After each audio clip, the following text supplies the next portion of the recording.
Halo teman-teman, welcome back to my channel. Kali ini aku akan mempresentasikan tentang Pancasila sebagai sistem filsafat. Yang pertama, pengertian filsafat dan filsafat Pancasila. Pengertian filsafat, istilah kata filsafat secara etimologis merupakan padanan kata falsafah dan filosofi yang berasal dari bahasa Yunani, yaitu filosofia.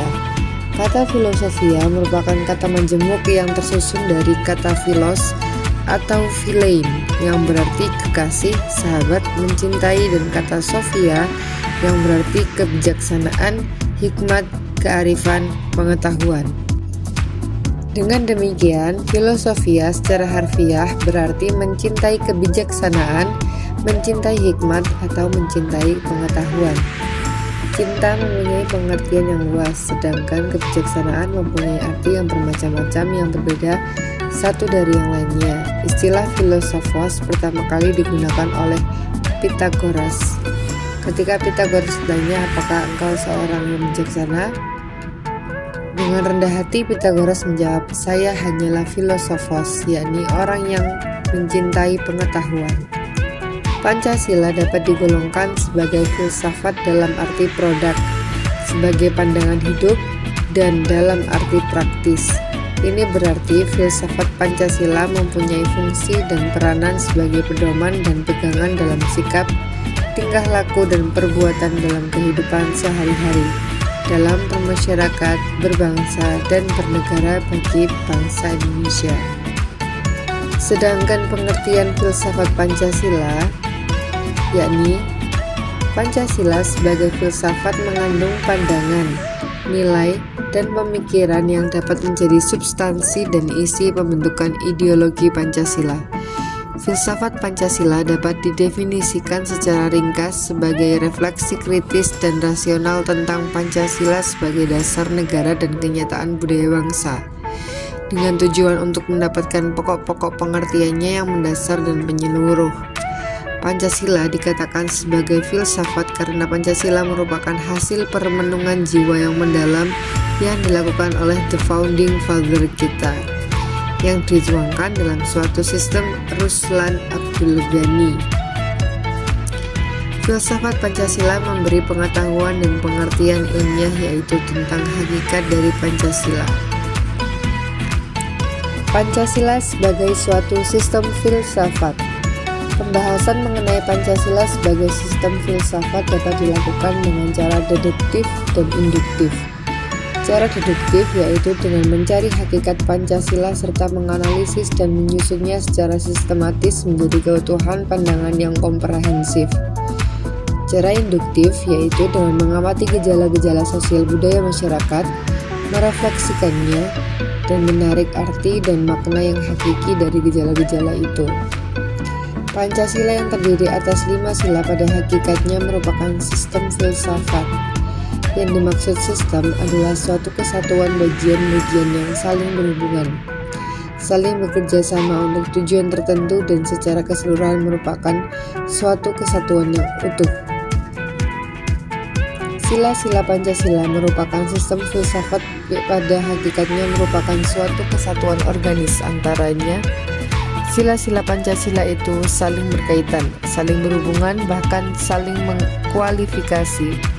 Pemikiran dasar yang terkandung dalam Pancasila yaitu pemikiran tentang manusia yang berhubungan dengan Tuhan, diri sendiri, sesama, masyarakat, bangsa, yang nilai-nilai itu dimiliki oleh bangsa Indonesia. Dengan demikian, Pancasila sebagai sistem filsafat memiliki ciri khas yang berbeda dengan sistem-sistem filsafat lainnya, seperti materialisme, idealisme, rasionalisme, liberalisme, komunisme, dan sebagainya. Ciri-ciri sistem filsafat Pancasila itu antara lain: 1. Sila-sila Pancasila merupakan satu kesatuan sistem yang bulat dan utuh. Dengan kata lain, apabila tidak bulat dan tidak utuh atau satu sila dengan sila lainnya terpisah-pisah, maka itu bukan Pancasila. Yang kedua, Susunan Pancasila dengan suatu sistem yang bulat dan utuh itu dapat digambarkan sebagai berikut. Yang pertama, sila 1 meliputi, mendasari, dan menjiwai sila 2, 3, 4, dan 5. Sila 2 diliputi, didasari, dijiwai oleh sila 1 dan mendasari dan menjiwai sila 3, 4, dan 5. Sila 3 diliputi, didasari, dijiwai sila 1, 2, dan mendasari dan menjiwai sila 4, 5, dan seterusnya. Inti sila-sila Pancasila meliputi 1. Tuhan, yaitu sebagai causa prima. 2. Manusia, yaitu makhluk individu dan makhluk sosial. 3. Satu, yaitu kesatuan memiliki kepribadian sendiri. 4. Rakyat, yaitu unsur mutlak negara harus bekerja sama dan gotong royong. Yang kelima, adil, yaitu memberi keadilan kepada diri sendiri dan orang lain yang menjadi haknya. Membahas Pancasila sebagai filsafat berarti mengungkapkan konsep-konsep kebenaran Pancasila yang bukan saja ditujukan pada bangsa Indonesia, melainkan juga bagi manusia pada umumnya. Wawasan filsafat meliputi bidang atau aspek penyelidikan ontologi, epistemologi, dan aksiologi. Ketiga bidang tersebut dapat dianggap mencakup kesemestaan. Oleh karena itu, berikut ini akan dibahas landasan ontologis Pancasila, epistemologis Pancasila, dan aksiologis Pancasila. Landasan ontologis Pancasila. Ontologi menurut Aristoteles adalah ilmu yang menyelidiki hakikat sesuatu atau tentang ada, keberadaan atau eksistensi, dan disamakan artinya dengan metafisika. Bidang ontologi menyelidiki tentang makna yang ada, eksistensi dan keberadaan manusia, benda, alam semesta atau kosmologi, dan metafisika. Secara ontologis, penyelidikan Pancasila sebagai filsafat dimaksudkan sebagai upaya untuk mengetahui hakikat dasar dari sila-sila Pancasila. Pancasila yang terdiri atas 5 sila, setiap sila bukanlah merupakan asas yang berdiri sendiri-sendiri, melainkan memiliki satu kesatuan dasar ontologis. Dasar ontologis Pancasila pada hakikatnya adalah manusia yang memiliki hakikat mutlak, yaitu monopluralis atau monodualis. Karena itu juga disebut sebagai dasar antropologis. Subjek pendukung pokok dari sila-sila Pancasila adalah manusia. Hal tersebut dapat dijelaskan bahwa yang berketuhanan yang Maha Esa, yang berkemanusiaan yang adil dan beradab, yang berpersatuan, yang berkerakyatan, yang dipimpin oleh hikmat kebijaksanaan dalam permusyawaratan atau perwakilan, serta yang berkeadilan sosial pada hakikatnya adalah manusia. Sedangkan manusia sebagai pendukung pokok sila-sila Pancasila secara ontologis memiliki hal-hal yang mutlak, yaitu terdiri atas susunan kodrat, raga dan jiwa, jasmani dan rohani. Sifat kodrat manusia adalah sebagai makhluk individu dan makhluk sosial, serta sebagai makhluk pribadi dan makhluk Tuhan yang Maha Esa. Maka secara hierarkis sila pertama mendasari dan menjiwai sila-sila Pancasila lainnya. Hubungan kesesuaian antara negara dan landasan sila-sila Pancasila adalah berupa hubungan sebab akibat. Yang pertama, negara sebagai pendukung hubungan, sedangkan Tuhan, manusia, satu, rakyat, dan adil sebagai pokok pangkal hubungan. Yang kedua, landasan sila-sila Pancasila yaitu Tuhan, manusia, satu, rakyat, dan adil adalah sebagai sebab, dan negara adalah sebagai akibat. Selanjutnya, landasan epistemologis Pancasila. Epistemologi adalah cabang filsafat yang menyelidiki asal, syarat, susunan, metode, dan validitas ilmu pengetahuan. Epistemologi meneliti sumber pengetahuan, proses dan syarat terjadinya pengetahuan, batas dan validitas ilmu pengetahuan. Epistemologi adalah ilmu tentang ilmu atau teori terjadinya ilmu atau science of science. Secara epistemologis, kajian Pancasila sebagai filsafat dimaksudkan sebagai upaya untuk mencari hakikat Pancasila sebagai suatu sistem pengetahuan. Pancasila sebagai sistem filsafat pada hakikatnya juga merupakan sistem pengetahuan. Ini berarti Pancasila telah menjadi suatu belief system. Sistem cita-cita menjadi suatu ideologi. Oleh karena itu, Pancasila harus memiliki unsur rasionalitas, terutama dalam kedudukannya sebagai sistem pengetahuan. Dasar epistemologis Pancasila pada hakikatnya tidak dapat dipisahkan dengan dasar ontologisnya. Maka, dasar epistemologis Pancasila sangat berkaitan erat dengan konsep dasarnya tentang hakikat manusia. Pancasila sebagai suatu objek pengetahuan pada hakikatnya meliputi masalah sumber pengetahuan dan susunan pengetahuan Pancasila. Tentang sumber pengetahuan Pancasila, sebagaimana telah dipahami, adalah nilai-nilai yang ada pada bangsa Indonesia sendiri.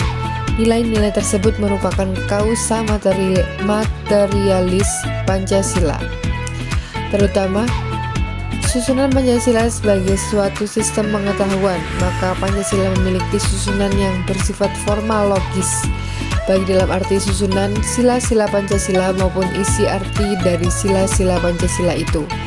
Susunan kesatuan sila-sila Pancasila adalah bersifat hierarkis dan berbentuk piramidal. Dengan demikian, susunan Pancasila memiliki sistem logis baik yang menyangkut kualitas maupun kuantitasnya. Susunan isi arti Pancasila meliputi 3 hal, yaitu isi arti Pancasila yang umum atau universal, yaitu sila-sila Pancasila yang merupakan intisari Pancasila sehingga merupakan pangkal tolak dalam pelaksanakan dalam bidang kenegaraan dan tertib hukum Indonesia serta dalam realisasi praksis dalam berbagai bidang kehidupan konkret. Yang kedua, isi arti Pancasila yang umum kolektif, yaitu isi arti Pancasila sebagai pedoman kolektif negara dan bangsa Indonesia terutama dalam tertib hukum Indonesia.